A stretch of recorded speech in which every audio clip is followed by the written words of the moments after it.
Può un luogo morire 2 volte? Sembra una contraddizione, ma uno sperduto borgo toscano può narrarci una storia davvero singolare. Buriano è un borgo abbandonato e ben nascosto nella campagna toscana, talmente nascosto che anche trovarlo coi moderni mezzi a nostra disposizione non è semplice, tanto che ci perdiamo tra sentieri senza sbocchi. Riusciamo tra le avversità a trovare la giusta strada.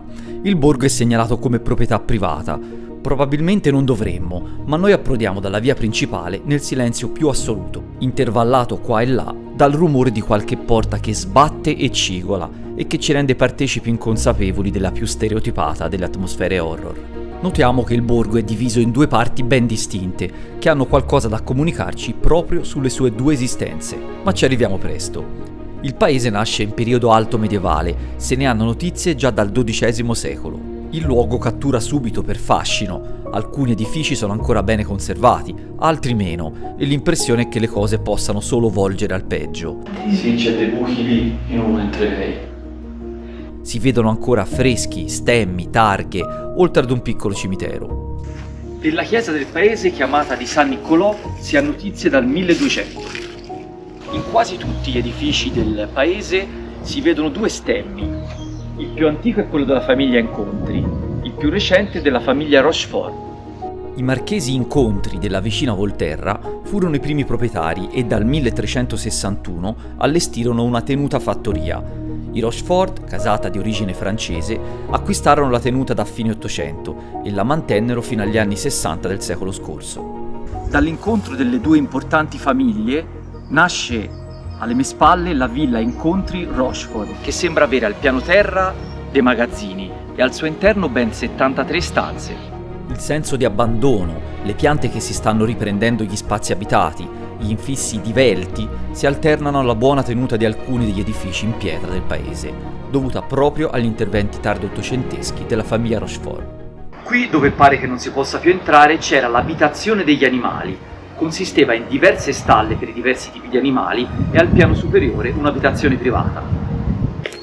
Ecco, infatti qui certifica che questa era stalla questo disegno equino. Nel 1931 il borgo raggiunse il suo picco abitativo, ben 457 abitanti, un numero sorprendente per un paese così piccolo. A testimonianza di questo periodo particolarmente prospero, troviamo una targa, dove Pietro Emilio de Rochefort si rivolge ai burianesi che lo chiamano il buon babbo, auspicando per loro abbondanza. Ma dalla fine della Seconda Guerra Mondiale il borgo iniziò lentamente a spopolarsi, arrivando ai soli 12 abitanti documentati nel 1981. Introdotta da questo bel porticato c'è la scuola di Buriano, che da quel che ci risulta è stata in funzione fino a poco prima della Seconda Guerra Mondiale. È chiusa. Dal 1986 la fattoria conobbe una prima importante trasformazione in uno dei primi agriturismi italiani incentrati sulla cucina di qualità, in risposta alla crisi economica che colpiva le comunità rurali.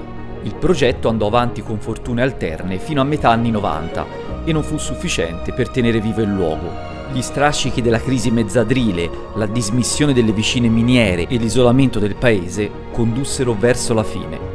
Buriano così muore per la prima volta.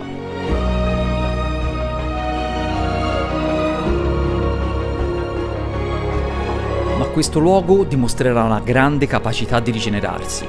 Successivamente all'agriturismo si presenta, dopo un paio di anni di silenzio assoluto, un'altra grande possibilità, che questa volta viene dall'estero.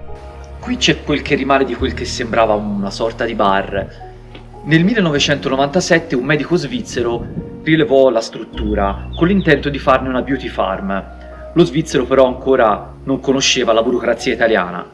Svizzera ed Italia, 2 paesi confinanti fisicamente ma evidentemente ben distanti concettualmente. Urs Benz, questo è il nome dello svizzero, presentò un progetto sfacciatamente ambizioso, un investimento da circa 20 miliardi delle vecchie lire per rilanciare vita ed economia del borgo, con la conseguente creazione di decine di posti di lavoro. Un luogo che per il medico doveva essere una verde oasi di pace per mente e corpo. Un progetto che questo angolo d'Italia non era pronto a cogliere e che fece appena in tempo a decollare per poi scontrarsi con la sfittica burocrazia nostrana, nella fattispecie la soprintendenza. Il sogno di Benz, in meno di 2 anni, svanì in un amaro risveglio. Buriano tornò così ad essere un luogo fantasma. Era il 1998. Oggi l'area è ancora in mano alla società di Benz, che non è mai riuscita a trovare un'intesa con potenziali acquirenti, nonostante alcune offerte. Ma ci sono voci che tuttavia vedono il medico svizzero fare spesso capolino al paese che gli aveva fatto accarezzare un sogno. Che Buriano possa conoscere una terza vita?